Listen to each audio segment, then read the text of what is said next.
Okay, ji, Bismillah Rahman Rahim. Assalamu alaikum. Very formal good afternoon to all the participants of the Future Summit 9th edition, the course correction, redefining the direction. My name is Syed Farooq Hassan. I'll be introducing the panelists for this session. It is quite an honor for me to be part of this wonderful summit. I've hosted, I've anchored a zillion programs till now, but this happens to be probably amongst the best ones with such a beautiful audience, so many learned people under one roof, and specifically the topic of this summit, which is course correction, redefining the direction. We all know that change is the only constant thing in this world. So we need to keep on adapting, we need to keep on evolving. National Bank of Pakistan has partnered with Nutshell, given the strategic importance of this conference, and it's a proud partner. Pakistan is our identity. All of us know that we are what we are because of our country, and it is our duty, it is our responsibility, it is what we owe to our forefathers who got us this independence to take this country forward. Now, this session is all about what's shaping Pakistan's new growth story. What's in, what's out, what's happening, and where do we take it from here? I think lately Pakistan has had a lot of international successes on the diplomatic front. We've been part of some very important global decisions, and we've been appreciated by the superpowers. And we need to capitalize on this opportunity. I think this reflects on the government's policies and decisions. On the business front, domestic front, I think we've had a massive interest rate cut, coming down from 22, 23% to 11%. So reducing the cost of finance. We've had some correction in the power sector, charges, tariffs. Then there have been reforms on ease of doing business, and obviously the tax reforms which are still continuing. So all these indicators are good indicators. And as I mentioned before, we need to capitalize on most of these and make the best of them. We all know that the future belongs to the economies that evolve, that change with time, that adapt with time. Pakistan's next growth wave will be defined by resource extraction or real estate. Those are old terms. The new term is DIE, which is digitalization, innovation, and education. These are the three strategic areas which we need to focus on and take our country forward. The rise of digital finance, the expansion of human capital, the regionalization of trade, these are all aspects that we need to look, all the intelligentsia, they all need to look into it in deep focus and then capitalize on the same. Our panelists for this session, we have a list of eminent personalities who are going to join us here on stage and carry the dialogue forward. So let me start by introducing, and as I introduce each panelist, I would request all of you to put your hands together and warmly welcome them. Our first panelist for today is Fatima Asad Sayed. She is the Chief Executive Officer of Abacus. Now Fatima drives digital transformation for businesses across various industries and geographies, and she has over 26 years of experience. She has advanced progressive solutions in corporate governance and digital transformation. Our next panelist is Shoaib Javed Hussain. Shoaib Javed Hussain is the Chief Executive Officer of State Life Insurance Corporation of Pakistan, probably one of the youngest CEOs of State Life that I have seen. And Shoaib he has over 20 years of management experience at leading global insurance groups and consultancies in the United Kingdom and in Asia. So he brings a very diversified experience to this role as the CEO of State Life Corporation of Pakistan. And then I have another very eminent personality, one of my mentors actually, Dr. Amjad Waheed. He's been in the field for quite some time. He's the Chief Executive Officer of NBP Funds, holds a doctorate in business administration with a major in investments and finance. And he's a chartered financial analyst, and he heads the NAFA, which is the NBP Fund Management Limited company. Our next panelist is Natasha Jahangir Khan, who's a partner with ARK Partners and board member, Bank of Khyber. She's a distinguished legal professional with nearly 20 years of experience specializing in energy sector regulation. Can we have Natasha Jahangir Khan on stage? Is she here? Okay, I don't see her. All right.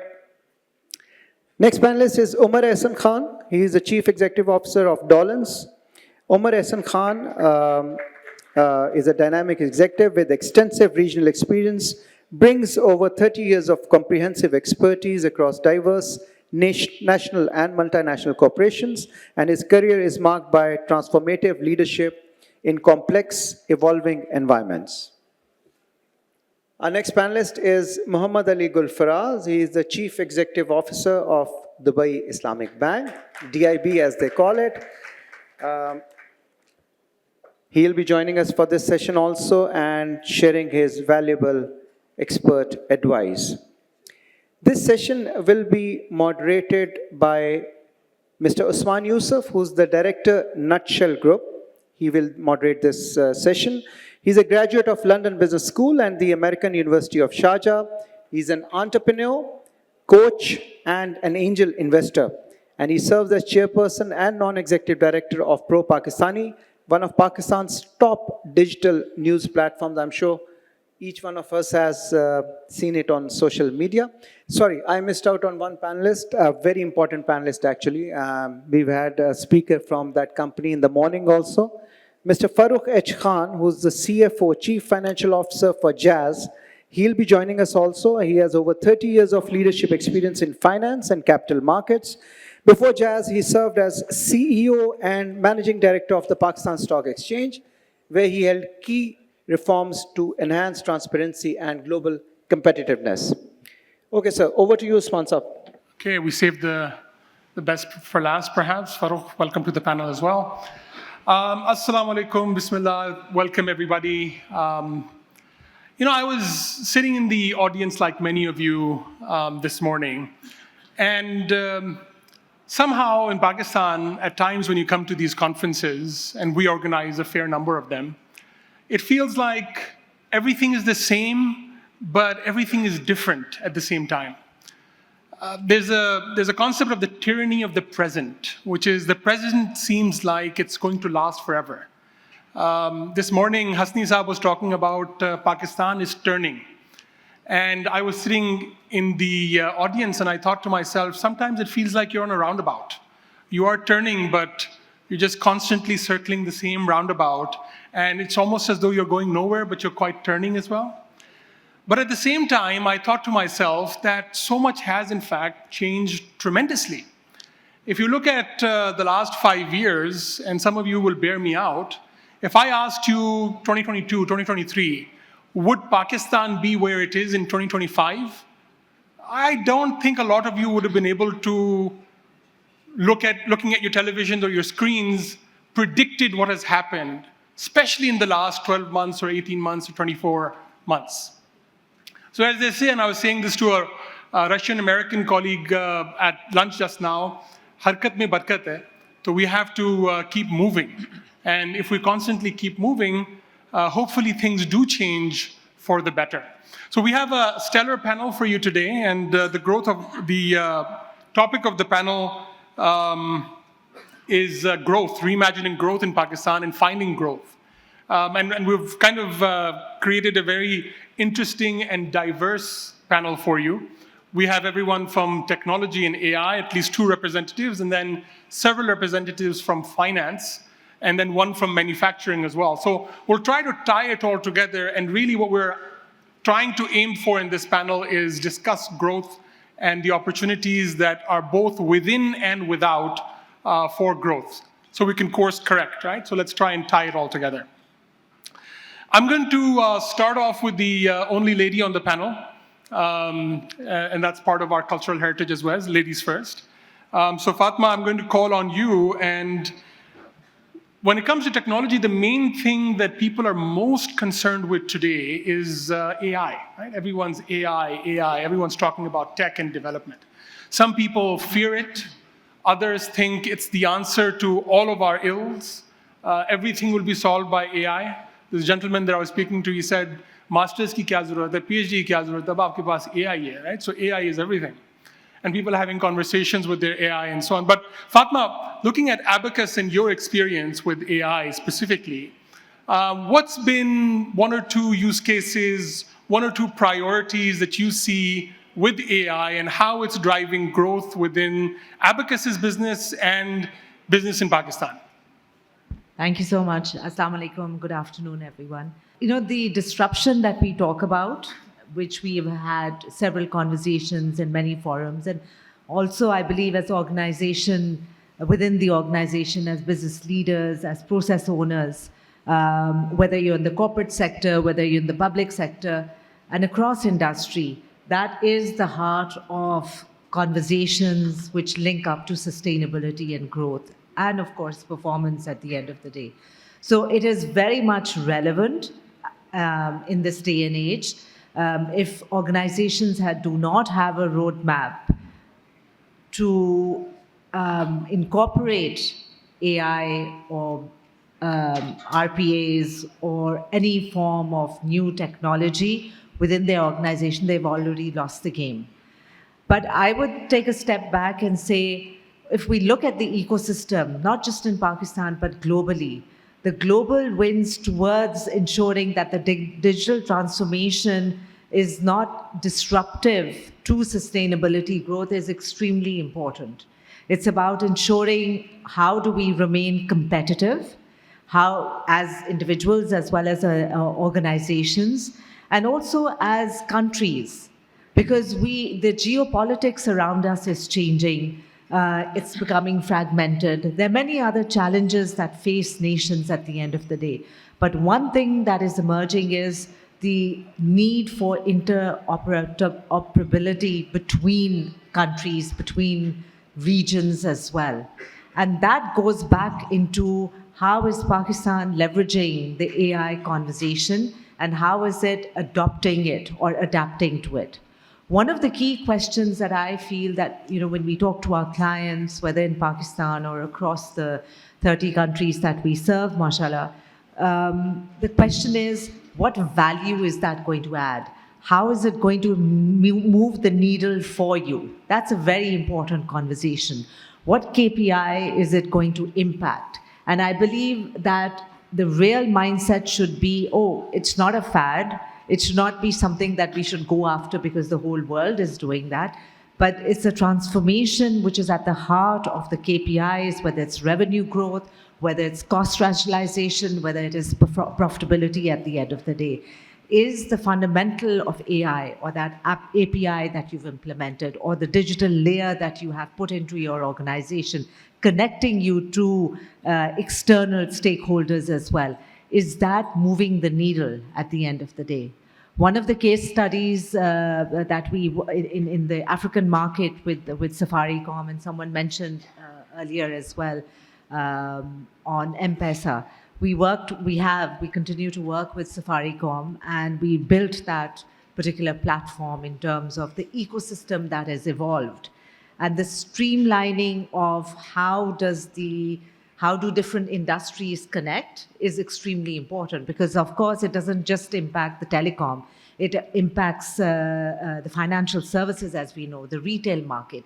And beyond that, the suppliers, the logistics, the earlier panels talked about the value chain and how that needs to be streamlined. But at the heart of the matter is how is AI and what are the priorities we need to set for ourselves, whether as a country or as an organization. One is, do we have AI which is augmenting data-driven decision-making? So you have the data, then you need to have data analytics, and then you have to have business intelligence or business logic. And the organizations that we partner with on a global level, whether it is Google Cloud or SAP or Oracle, that is the fundamental of how their tools and their business suites are also changing as well. And of course, there's an industry specific. The second is customer experience. So the customer experience is at the heart of the AI transformation as well. So one is the business growth. The other is how does the customer leverage on whether it is a survey that is done or the chatbots that you have or any other form of platform which will enable you to better serve the customer and also create customer analytics to personalize the information. So I believe that all the use cases and the case studies that we see, at least the companies that we are partnering with on a global level, that is a great conversation to have. But it's the investment that is required at the end of the day.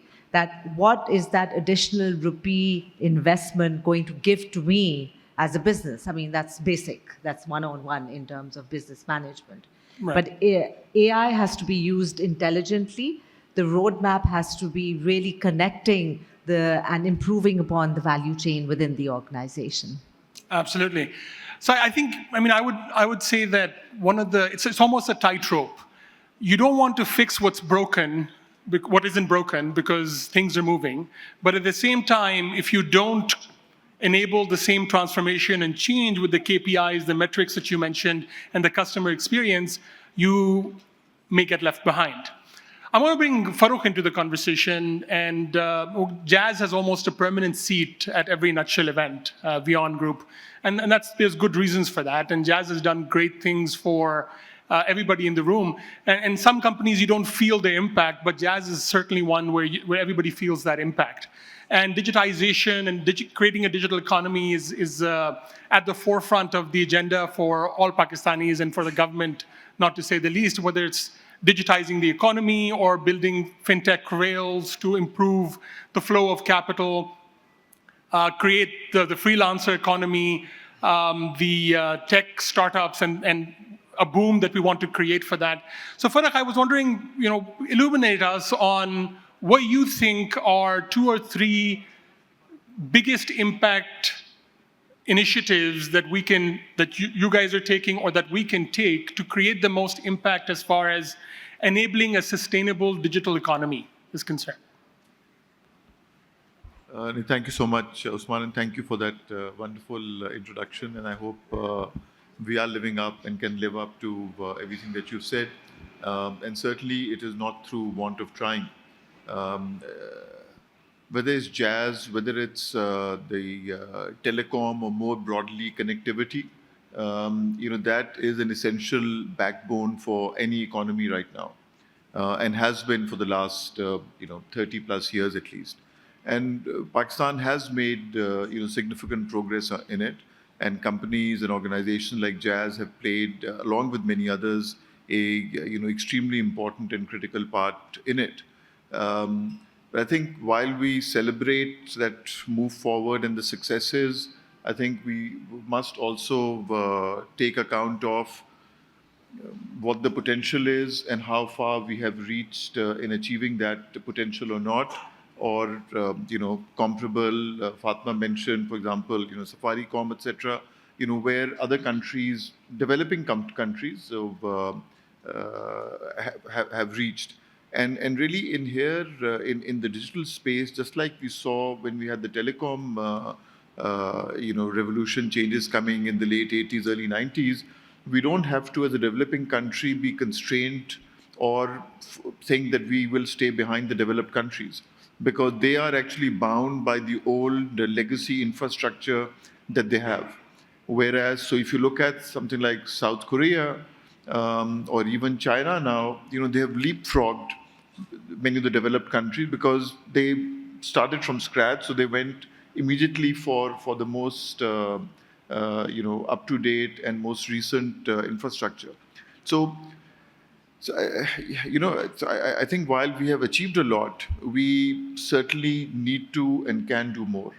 And there are simple things, but I think what is required as a country and as all of us who are members of that ecosystem, that like anything that you do, you have to have a holistic overview of how you're going to move forward, right? So, for example, you have to somehow reconcile, just giving an example which everybody would be familiar with, that, technology, IT, freelancers, this is going to take our economy forward, but at the same time have repeated slowdowns in internet speed, have repeated shutdowns, right? So, and there are imperatives there as well.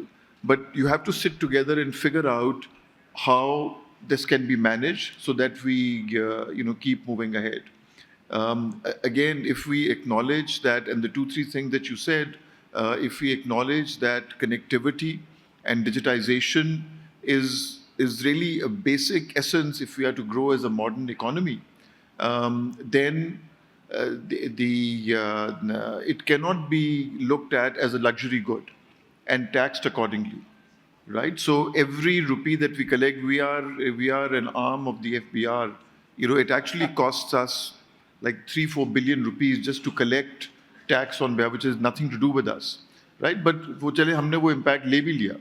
But the customer, for every 100 rupees that they're paying, if 30 rupees out of that is going not to his or her service, to what they're paying for, then that is not correct. If it was a luxury good, then perhaps yes, but not if it is a basic necessity, which it is, whether it's a telewala or whether it's a large PSX listed company. It is needed. So I think looking at it like that. Similarly, we are going into 5G.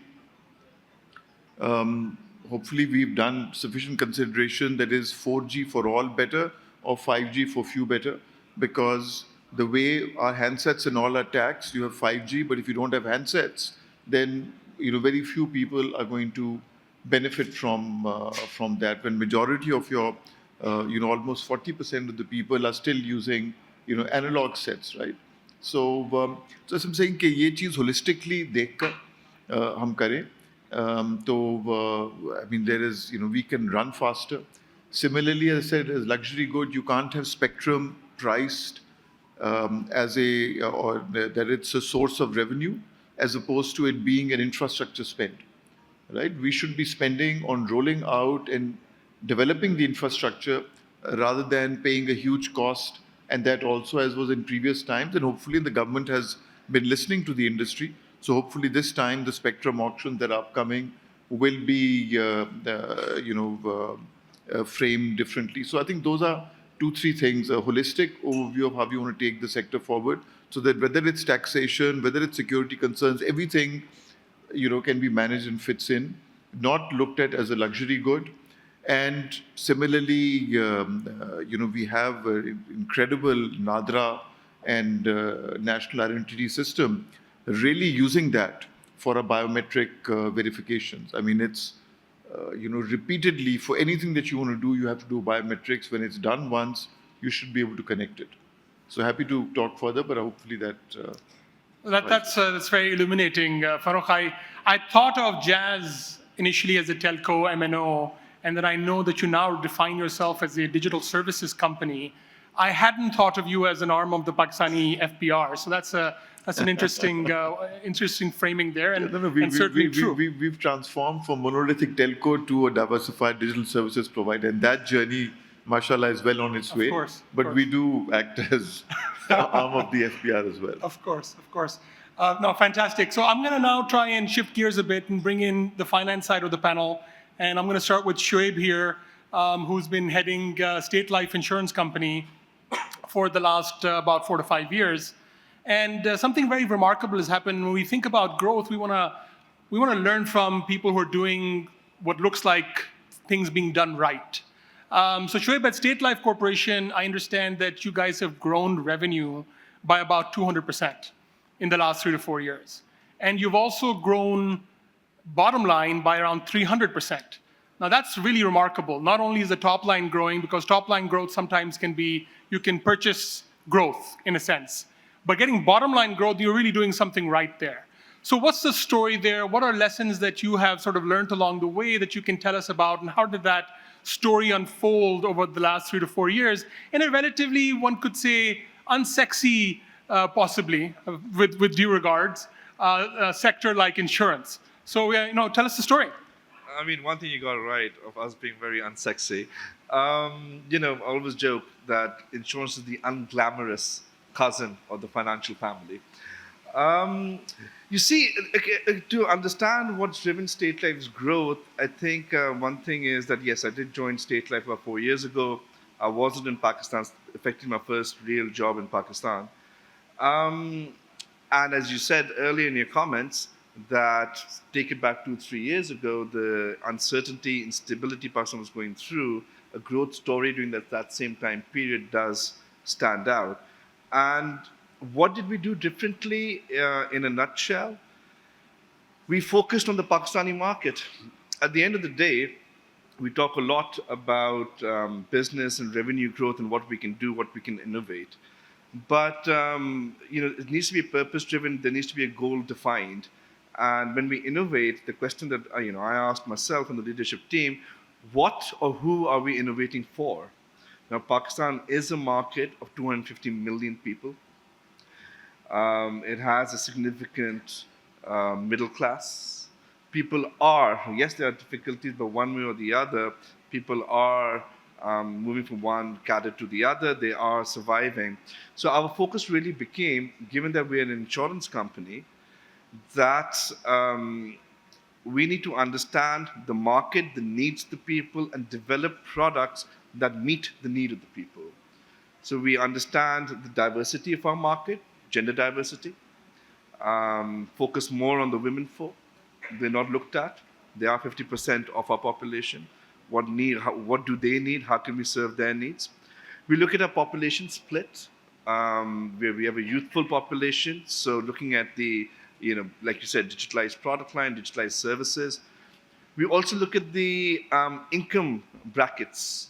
So yes, we have the high net worths, which usually the boutique firms and large financial companies run after. But actually, in volumes, we have a very, what you may call, the middle class or the mass affluent class. We have that established over here. And then we've got the low income, which are rising. And if you look at all these diversifications, you understand the needs are very, very different. And we initially in the first year went into a product development buzz. I think we could develop more than 30 to 60 new products in just the first 12 to 18 months.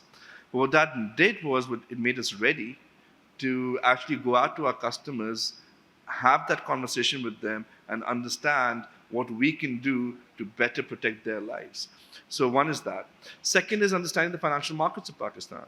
I think the way, yes, stock markets is one thing, but the way the market has grown, I suppose it is State Life, as Amjad Saab will say over here, State Life played a heavy role when the market was at about 40,000, below 40,000, now it's at 160,000. So reviving the market. And you must remember that State Life, because it's an insurance company, we take the long-term view. So when we come into the financial markets with purpose, we provide confidence to the rest of the market, not only domestic, but also the foreign investors. We know that when the foreign investors look into the Pakistani stock market, they're looking at who are the real institutional investors, long-term investors, because then they know their capital is going to be safe, that these people are there not for short-term gains, but for long-term investment. And if I give you a very succinct statistic, I think it was in 2023, when the stock market started going back up, State Life invested, I think, net about 45 billion into the Pakistan stock market in that 1 year. When the market was at 36, 38,000, that's when we went in. The entire foreign investment was about 25 billion. So while we chase the foreign investment, etc., we need to understand the power that our own in-house financial institutions have, and how do we unlock that power. So in a nutshell, focusing on our domestic market, understanding what they need, backing ourselves that we can provide the protection and the security the people of Pakistan need, developing products for them, delivering and servicing for them, And of course, then backing ourselves up with the financial, when we say we are a Pakistani company, then we believe in Pakistan. And what better way to show that than to invest back in Pakistan, which we've done through the capital markets. Fantastic. It's remarkable, and I've been one of the things that I do is I also work with the London Stock Exchange Group in coaching small and medium enterprise to prepare for listing. So these are companies that are around 10 to 50 million, and one of the things we sort of go in and in terms of the workshop for growth, what we look at as a first step is to look at just from first principles, what are the underserved needs of the market, and you go through a framework to look at that. And it's surprising how the problems are not dissimilar when you travel the world, because most enterprises are going through the same kind of trajectory. And especially when transformation comes to the fore, it's often going back to the drawing board, looking at it from first principles, looking at underserved market and how you can meet those needs. So that's a fantastic outlook, Shoaib, and congratulations on those results. I know that Mohammad Ali Gulfaraz has a meeting to get to, so I'm going to bring him in at this time. Relatively sort of new to Dubai Islamic Bank, I believe Ali, it's been about 6 months. Policy rates are down. Pakistan's ratings with the international credit rating agencies are up. GCC is in play. Central Asia is in play. APAC supply chains are getting reinvigorated. Lots going on in the region and also in Pakistan. So what's DIB's outlook for growth, whether that's cross-border, whether that's in-country? What do you see as the sort of things that are going to drive growth for DIB for you? And because you're, as I mentioned, you're new at the helm here, so it would be really interesting to sort of see your mind and get a window into the future. Thank you, Usman. So as you mentioned, it's been 6 months, and my first observation was that DIB was operating in Pakistan as a standalone entity, and therefore just like any other domestic bank, and ignoring our USP of being a multinational bank. So the first thing was to recognize that as a multinational bank operating in Pakistan, we have a differentiated proposition to bring to the market, and we need to understand that and bring that to our customer base. So we started from that, and maybe I'll just talk a little bit about a few different verticals. So firstly, when I started my banking career in Pakistan with Bank of America, at that time it was primarily the Western banks that were providing the international financial services here in Pakistan. So but the situation has changed now, and MENA is a very big financial hub in the world, and far more relevant today for Pakistan than the Western institutions. So firstly, on a government level, we are a significant arranger of funding in the capital markets in the MENA region. So we are engaged with the Ministry of Finance to facilitate capital raising in the MENA capital markets. One example of that was DIB arranged $1 billion syndicated loan from MENA banks just about 3 months ago, which was, I think, the first return to the capital markets by Pakistan in a long time. Nice. At the same time, there are upcoming maturities of the euro-dollar bond, which I think is in April of next year. So we think that the investor base in MENA is far more ready for Pakistan risk, and therefore we are looking to facilitate a sukuk issuance by the government of Pakistan to refinance that. So then moving on to the corporate and institutional space. As a foreign bank operating in Pakistan, there are a few acquisition situations going on right now. Some companies are up for sale, and some of the transactions involve a foreign ownership. So there is a need for offshore financing. That is something that we have a unique capability in as an international bank here in Pakistan. So we're looking to bring value to our customers in that respect. And again, it's a differentiated proposition that not many of our competitors, even those that are of a much bigger scale than us, can offer. And thirdly, when we come to the retail space, the UAE is perhaps the most important destination for Pakistanis looking to travel for pleasure, looking to travel for work, looking to invest. And DIB needs to become the primary financial bridge between Pakistan and UAE. And there's a lot of talk about remittances and trying to capture remittances through the formal banking channels. So one of the things that we want to do is make that process easier than it is today. And there was discussion about how to digitize, a lot of solutions. So this is an area where we are looking to work with partners and also to provide a very simple, quick digital solution for the remittance directly from the remitter to their beneficiary. So that's a very significant project that we're working on which hopefully we will have some things to report in the coming months. So, and lastly, as you talked about the GCC and as an important and relevant market, we are a major GCC company and we are investing ourselves. So it's not just about trying to bridge financial flows between the international market and Pakistan. We are in the midst of significant expansion in Pakistan ourselves. And so it's a sign of our belief in the opportunity over here. And so, we're expanding across all of our sort of business segments. So I think it's a very interesting time for me to come to DIB. It's a brand with tremendous potential, which we haven't leveraged much in the past. And so as an incoming CEO, a very exciting time to be here.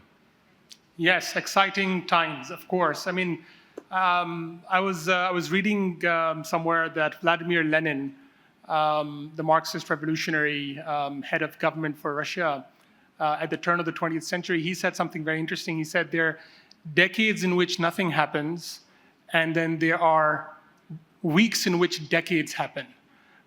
So there are, the times we live in, it feels like, the weeks are like decades. There's this rapid change. And seems like DIBP, Dubai Islamic Bank Pakistan, is really on top of some of those interesting initiatives in both Pakistan and the region. And it fills me with pride, at least, when regional financial institutions show confidence in Pakistan's financial sector. So really happy to hear that. So great things happening at State Life, or great things happening everywhere. And I'm going to take some commission from you guys for marketing everybody at the end of this panel. But moving on to Amjad Saab and NBP funds, a little bit of marketing for NBP funds, not that it needs a lot of it. But best asset manager in 2024 from CFA Society.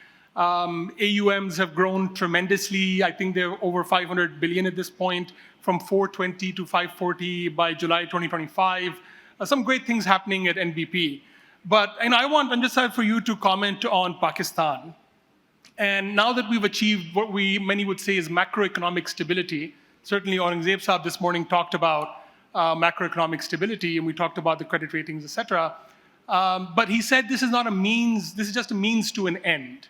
So talking about that end now, right? How does Pakistan find growth moving forward, which is really what we're all after, productivity and growth, as Musaddiq Malik Saab also mentioned. So please, over to you. Thank you, Usman. So economic stability, yes, we have achieved. If you look at the current account deficit, the trade deficit, the budget deficit, this is where the financial bleeding takes place generally. Those are much more manageable today versus 3 years ago. And yes, inflation and interest rates and reserves have improved. So certainly stability is there, but we now need to move towards growth, because the economic growth rate has averaged about 2 to 3% over the last several years. And that's not enough, considering the way our population is growing and, more people are sort of joining the job market. We need to grow at, at least 5-6%. So if we talk about the impediments of growth right now, I think one of the key impediments is the tax rates. I mean, the tax rates are very, very high now. I mean, if you look at the corporate tax rates in Pakistan, they're about 10% higher than, if you look at India or Bangladesh or other regional countries. If you look at the personal tax rate, they are as high as 59.5%. So almost 60% personal tax rate. And I mean, we've heard about the Nordic countries, Scandinavia, Norway, where the tax rates are 55%. But there, everything is covered, from birth to death, by the government. Here now our tax, so there the tax rates are 55%. Here it's almost 60% now. I mean, those have to come down. And also when we talk about the salaried class, we see a lot of professionals from our corporations moving towards the Middle East. And, yes, it brings in remittances, but also, we have a $450 billion economy right here. And we need professionals to manage those. But I think, many of them are moving out.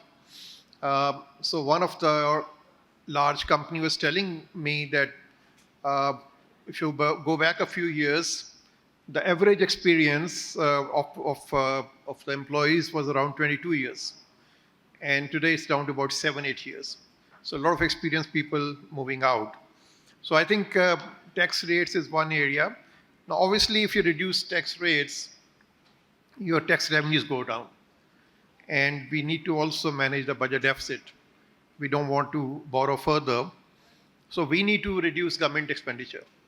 I mean, if you just look at the subsidies given to state or enterprises, that's about ₹1 trillion. So we need to move quickly to privatize these state-owned enterprises, and that will reduce the subsidies and will create space where we're able to reduce the tax rate. And the second point is the utilities. The utility rates in Pakistan are about 20 to 30% higher than our regional competitors. And because of the high utility rates, because of the high taxation, our exports to GDP ratio is only 10%, and they are not growing. So we need to grow exports so we can grow the economy. And therefore, the utility prices have to be also brought down. The taxation rates have to be brought down. And I think that will create an enabling environment where then businesses, domestic and foreign, will go for expansion. That will create employment, taxes for the government, and increase exports. So I think these are, but I think sort of these are measures, but I think if you sort of go more deep, I think what two things we need to do: A, human development. I mean, if you look at, for example, our secondary school enrollment is around 45%. If you look at India and Bangladesh, it's 80%. And also the quality, of what they are taught, especially in government schools. So it's a question of both quality and the fact that 25 million children are out of school. So I think education is something we need to focus on, because even if you go back to China and go back to 1950, their secondary school enrollment was around 25-30%. Today it's around 99%. And that, all the things we see in China today, all the development, all the technology, it all started with investing in education, which they did, around 1950s. And the second thing is population. Population is growing twice the rate of Bangladesh and India and other countries, Malaysia. And I mean, this is a, sort of a time bomb we're sitting on, the way population is growing. And then, to provide them housing, to provide them education, to provide them transportation, to provide them jobs. I think that's a big challenge. So I think we need to focus on education and population planning, sort of for the medium term. But in the short term, we need to somehow bring down the tax rates and utility prices by privatizing and reducing the size of the government, which is quite phenomenal in Pakistan. You've touched upon at least two areas that I want to develop further in our conversation, and I'm going to bring in Fatma on the talent and people side. But before that, I'm going to go to Umar Hassan Khan Saab, who's been waiting patiently. Amjad Saab also touched upon another topic, which is exports, right? And one of the key things that is going to help create an export-driven growth, as the finance minister talks about, as the rest of the members of the government talk about, that we really need to increase the export base, create an export surplus. But there's headwinds. Utility cost, as Amjad Saab mentioned, is one of the big ones, right? The other costs are, FX and availability of FX to import components. Dolans has been doing some remarkable things and has been investing, and we want local investors to continue to invest and grow. And we've seen great examples. My wife the other day we were somewhere in Europe, and she was looking at bags, as sometimes spouses do, and she came upon this really beautiful bag, really remarkable. It, looked like one of those tops kind of bags, and it was a Turkish bag, right? So the Turks have come a long way, not just in fashion, but also in equipment, in household goods, in marble. I mean, you name it, right? I import chairs from there and furniture from there for my stores in the UAE. So the Turks have a fantastic example. So what can we learn, or what does Dolans learn or is learning about creating export opportunities from perhaps the Turks or any other place that you think is a model worth emulating? Right. Thank you, Usman. And first of all, I totally agree with whatever Dr. Amjad just said. I think these are the core issues. I think these are some of the core issues that need to be addressed before anything else happens. And the economy really needs to grow at 6 to 7% if you have to absorb about 2 to 3 million people which are coming into the job market every year. But unfortunately, the problem is every time you hit 6 to 7%, we run out of dollars, and we get into that boom and bust cycle. So if you have to avoid that bust cycle this time, I think we have to look around the world as to what's happened. Every economy or every country which has been able to come out of this abject poverty or these cycles have actually based their growth mostly on building a very robust and strong export model. Without that, it just isn't possible. Like you said, Dr. Saab just said, I think Pakistan's exports are currently at about 10% of GDP. In the 90s, it was around 15 to 16%. So rather than going up, we've actually moved in the wrong direction. And as we're talking about course correction, I think we really need to understand how we're going to course correct to get this back. I think one of the key issues, and I'll come to the Turkish. I'll use Turkey as a case study, but let me tell you why I'm saying that. I think one of the key things we need to understand, and that the world is very rapidly moving away from multilateralism to maybe regionalism or having bilateralism built into how they operate. And by that, what I mean is that there is a lot more trade happening through FTAs than ever before. According to, I think, the WTO numbers, almost 50% of the global trade that's happening today is under FTAs, right? And this is just the numbers that are actually reported to WTO. The actual number could be higher. And this is just the trade in goods. If we bring in services, which are very difficult to track, this number would be much higher than 50%. Pakistan today only has about 20% of our foreign trade against the 10 FTAs that we have. And a large part of that is just the GSP plus that we have with the EU, which is not a bilateral trade agreement. It's just a unilateral thing where they're giving access in return for us signing on some treaties. So it's not really helping us. So with the globally, there are 350 FTAs that are in play these days. Pakistan only has 10, of which only one is any effective FTA, which is the Chinese FTA. Everything else has really not helped us in any way. So if Pakistan has to, and if we have to increase our exports, I think one of my view is that we really need to focus on trying to sign some very effective and deep FTAs, which actually help us grow. And why I said I'll use the Turkish example to make my point. If you look at the Turkish economy, in the year 94-95, the exports were around $23 billion, which was around, at that time, about 20% of their GDP. By 2004, that number had jumped to $100 billion and was about 24-25% of the GDP. Last year, 24, Turkey closed their exports at $372 billion and at 30% of their GDP. there's a reason I've used these years, and it's not by chance that all this has happened. In 1994, Turkey signed their first custom union agreement with the EU, which granted them tariff-free access to the entire European Union. But in return for that, they had to give tariff-free access to European companies as well. And at the time, the entire Turkish economy and the industry was up in arms as to what the government has done.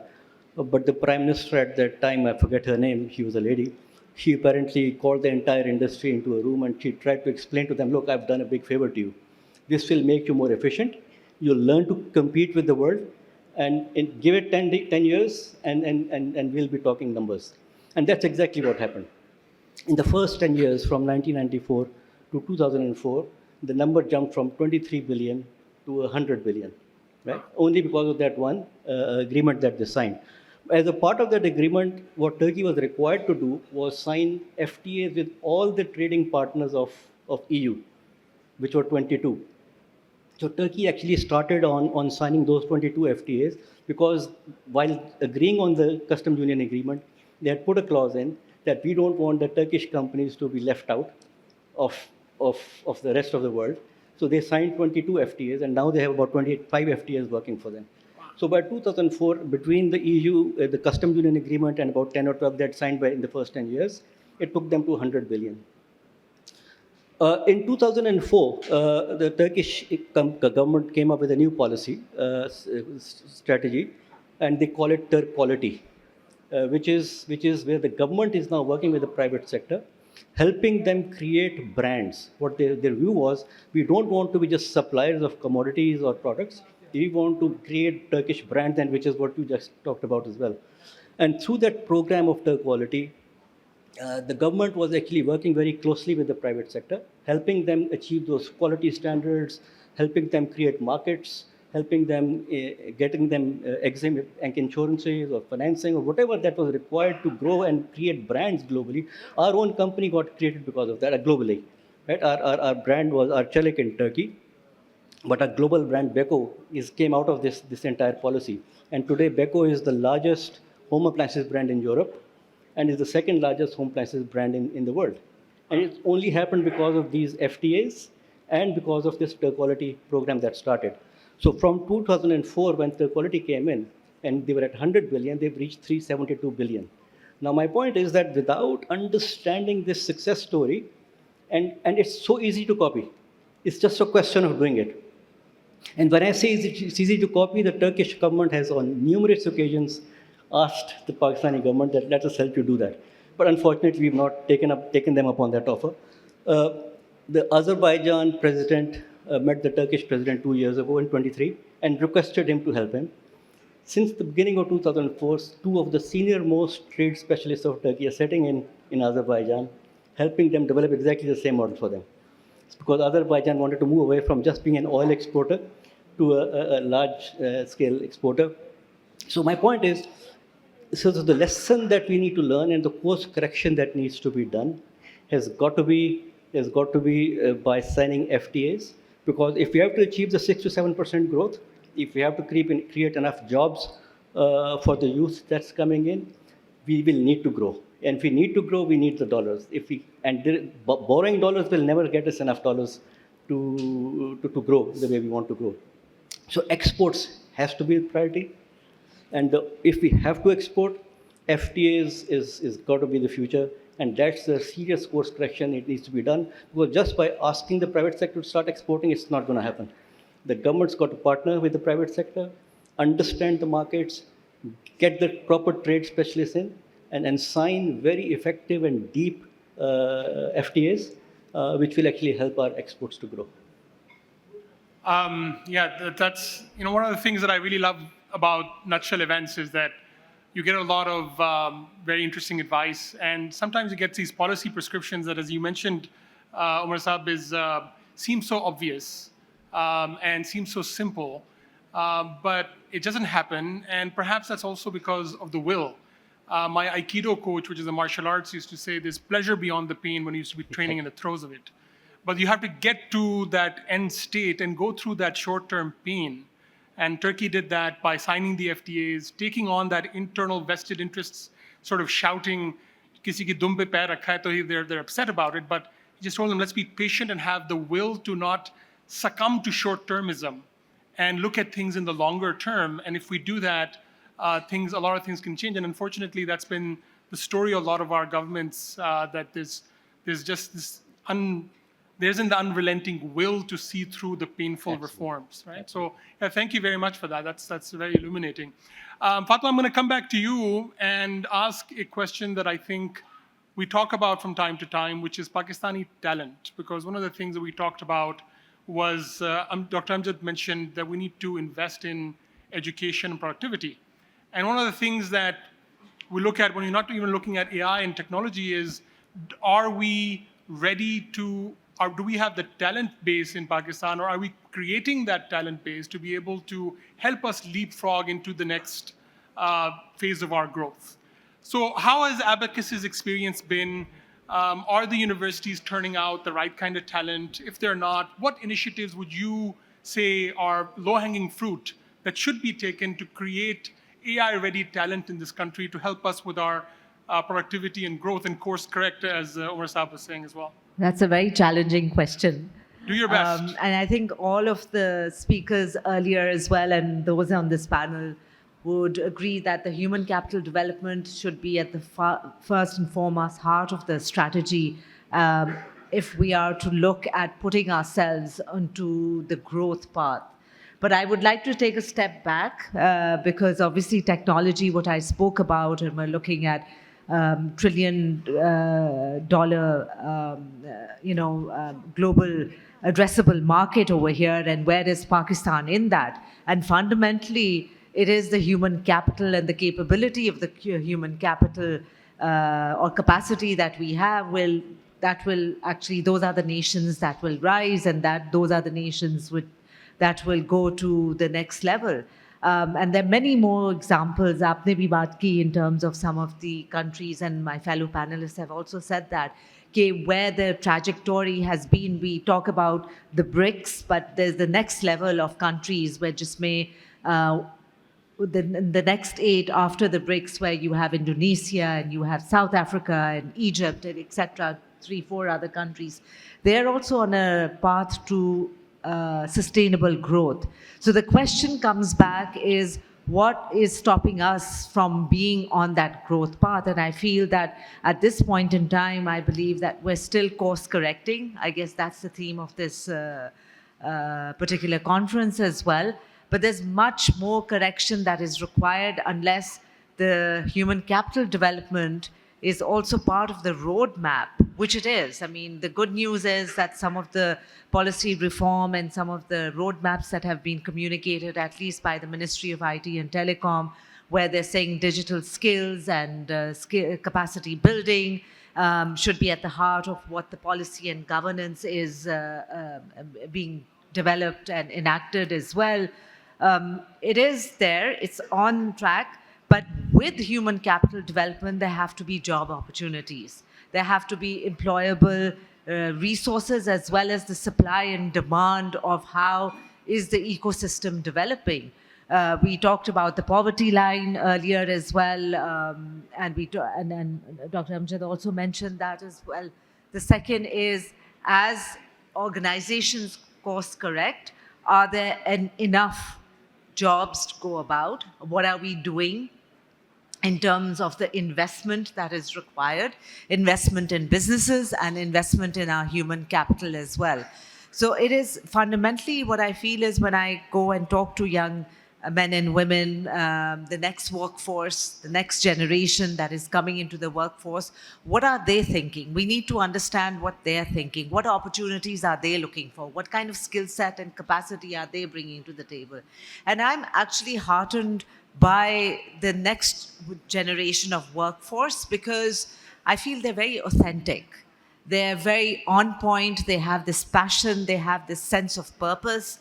The downside is they don't want to be associated with an organization for more than 2-3 years. But that's fine. I mean, I think we also have to change the paradigm. We have to rethink the way organizations are going to sustain themselves. But unless we invest greatly in terms of the relevant skill set, which is in terms of the technology conversation, whether you talk about AI capability, it's not coding anymore. You look at cybersecurity, you look at data analytical skills, you look at business processes and how the workflow management is going to be. These are intrinsic skills, whether you're an entrepreneur, whether you are a business leader, or you're owning the, but at the end of the day, we still have 26 million people out of, 26 million children out of schools. There is a great effort that is being done by the development sector, by the NGOs, as well as private schools, but it's not enough. These children will come into they would need jobs, but the livelihoods will not be from an educated perspective. So it's sort of a very challenging question, because on one hand, the audience that I interact with, those that we are identifying as potential colleagues in our organization, as the abacus ecosystem, or within our clients, it's a different domain altogether. And then you look at a countrywide challenge and you say, these children are out of school. What kind of value will they add? And if they're not adding value, then we have the population growth issue as well. So you have the good news on one side. This is one of the conversations I was having earlier, very briefly, with some of our friends in the audience as well.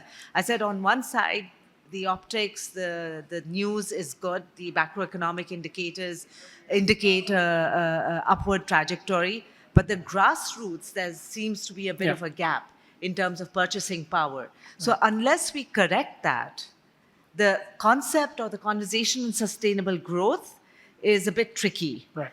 And the infrastructure, the way the ecosystem is developing, learning from the region, learning from the case studies and good wins, whether it's Indonesia or Singapore or Malaysia or even closer to home as well, what is it that they got right?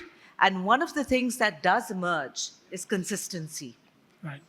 So consistency of policy, consistency of, we've put this, like in the words of Quaid-e-Azam as well, you take a decision and you make it right.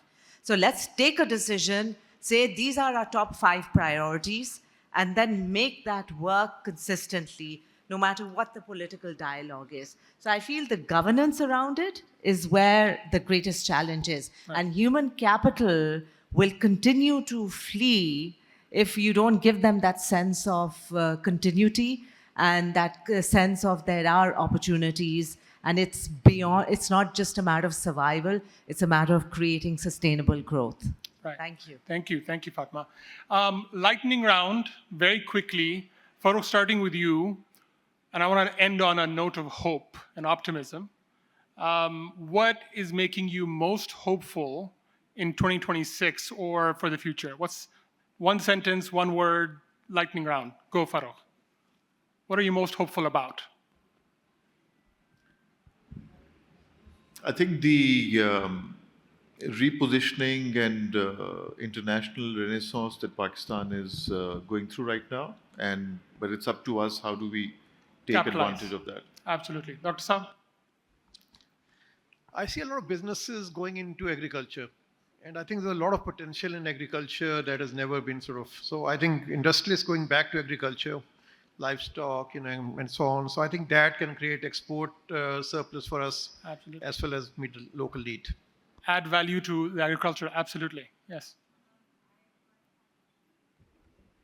Interoperability and the ability to collaborate on a regional level. I think that's very important for Pakistan to hone into understanding what are the dynamics of other countries, their ecosystem, their governance model, their regulatory, especially I talk from a technology perspective, because they have to talk to each other. And secondly, I would say in terms of focusing on definitely human capital development, but relevant to where are we looking at Pakistan in 5 years to 10 years' time. Right. Umar sir? I think my hope is that now that we've achieved the macroeconomic stability, the trickle down effects will start coming in at the micro level, with purchasing powers coming back, and more domestic investment coming back into industry, and as a result, FDI as well. Inshallah. Inshallah. Right. Very briefly, I'd say the reinvigoration of brand Pakistan. Brand Pakistan. And hopefully that we recognize it as this is it. We hopefully we can't fall any further. We can't go any further down. And there are some opportunities interlinked, some geopolitical reasons, some circumstantial. But now is the time for us to make the most out of it. And lastly, yes, the resilience of the people of Pakistan. They've come through a lot more. Inshallah, they'll come through this as well. Inshallah. Thank you very much. I think I'll just end by saying, I don't know why all my quotes today are Russia focused, but Gorbachev said, life punishes those who come late. And I would add to that, and stay too long. So I think that wraps up our panel. Thank you very much for your intent and patient listening. I would have loved to include some questions, but we won't be able to do that right now. I think we can, we'll hand it over to, okay, we can? Okay, so we can take a question at least, or maybe two.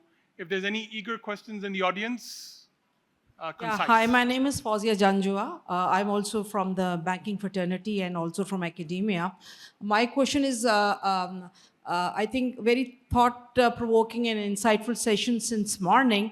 So how do you put cybersecurity and different risks, like we are saying climate change, and you talked about, sir, farming, agriculture, and value chain. So how do you relate to the risks, the different risks, which you can foresee with respect to brain drain from the country, with respect to cybersecurity, with respect to these climatic changes that are impacting different industries and sectors? Okay, so who would like to? Dr. Saab, how about I ask you to address that risk? Well, I think in terms of the key economic risks, which is sort of, as I said, current account and budget deficit bleeding, which is eating your reserves, taking you to a default scenario.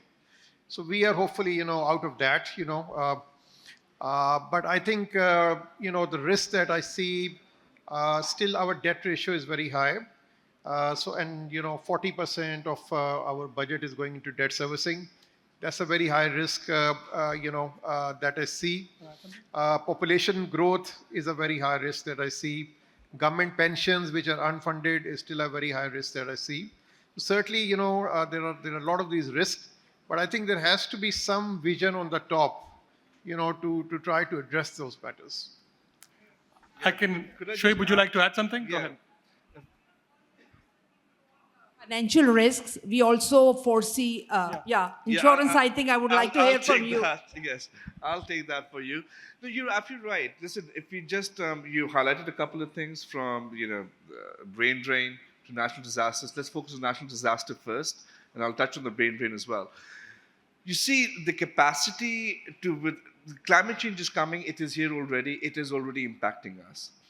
We have to institutionalize how we defend ourselves against it.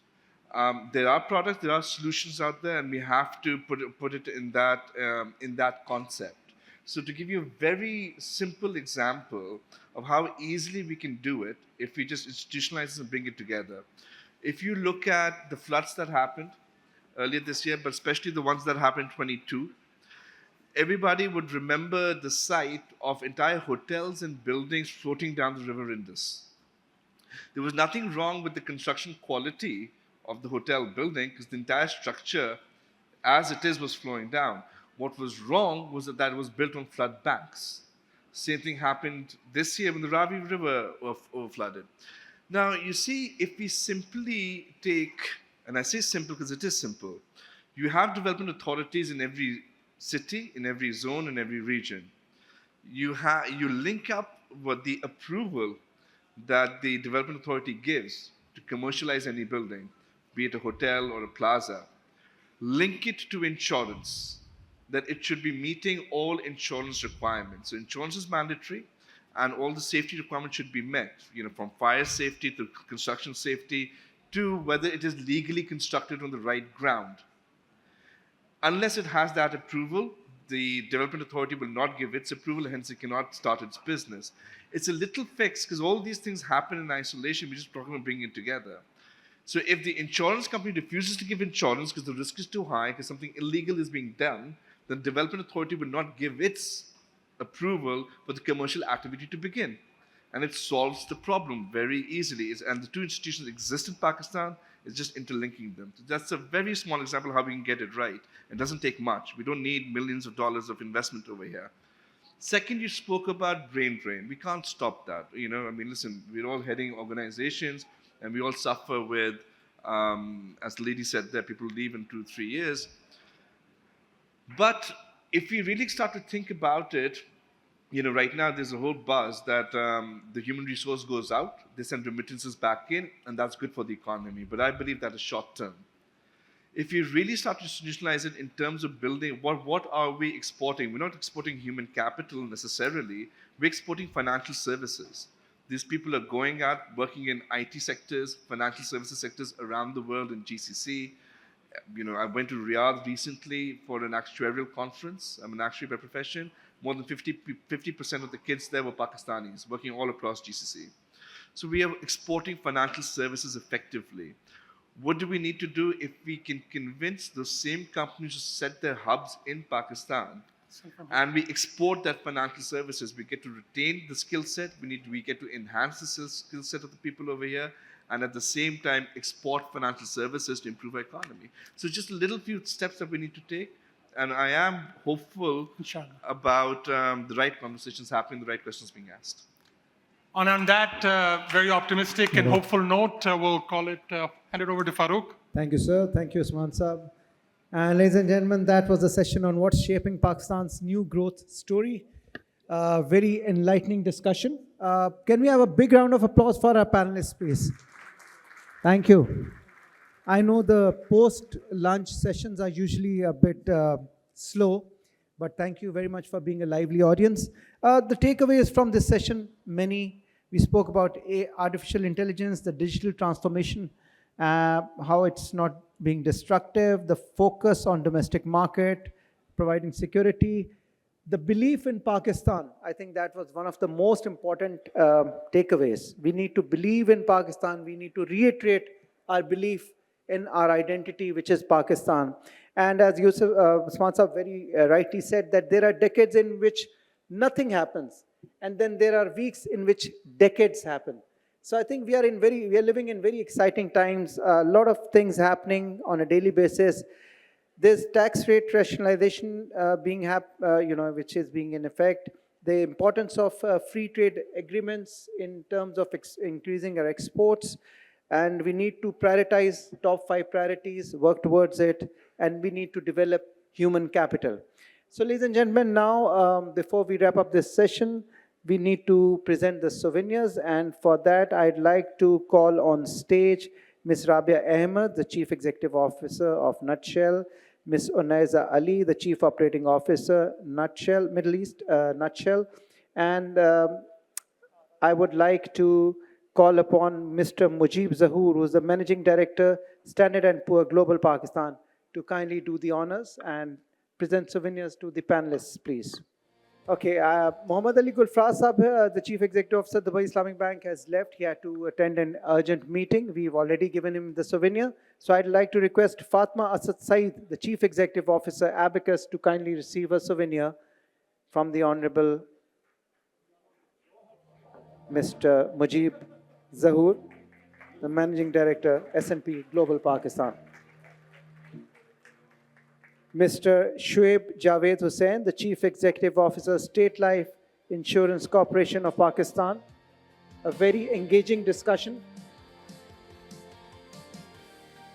Dr. Amjad Waheed, the Chief Executive Officer of NBP Funds. Dr. Amjad Waheed, leading the NBP Funds. Mr. Omar Ehsan Khan, the Chief Executive Officer, Dollens Group. Mr. Omar Ehsan Khan, CEO, Dollens.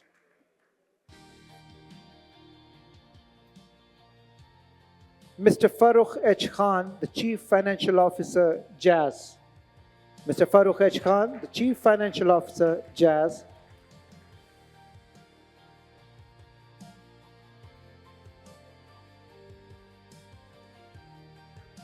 And finally, Mr. Usman Yusuf, the Director, Nutshell Group, for moderating this session in a very, very effective way. Thank you very much, Mr. Usman Yusuf.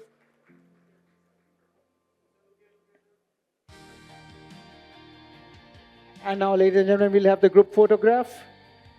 So I'd request all the guests to be on the stage for the group photograph.